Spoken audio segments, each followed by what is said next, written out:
ಕರ್ತನಲ್ಲಿ ಪ್ರಿಯ ದೇವರ ಮಕ್ಕಳೇ, ಶುಭೋದಯಗಳನ್ನು ತಿಳಿಸುವನಾಗಿದ್ದಾನೆ. ನಾಳಿನ ದಿನ ಸಬ್ಬತ್ ದಿನ, ದೇವರ ದಿನ.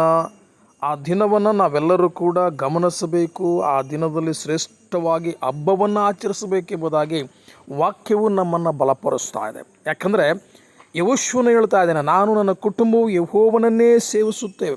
ಈ ಮಾತನ್ನು ನಾವು ಜ್ಞಾಪಕ ಮಾಡಿಕೊಂಡು ದೇವರ ಸನ್ನಿಧಿಗೆ, ಆರಾಧನೆಗೆ ಚರ್ಚ್ನಲ್ಲಿ ಕುಟುಂಬವಾಗಿ ಬಂದು ದೇವರನ್ನು ಆರಾಧಿಸಿದಾಗ ನಮ್ಮಲ್ಲಿರುವ ಸಮಸ್ಯೆ, ನಮ್ಮಲ್ಲಿರುವಂಥ ನೋವು, ನಮ್ಮಲ್ಲಿರುವಂಥ ಬಾಧೆ, ಸರ್ವ ವಿಷಯಗಳು ದೇವರು ನಮಗೆ ಅನುಕೂಲವಾಗಿ ಮಾಡಿಕೊಡ್ತಾ ಇದ್ದಾನೆ.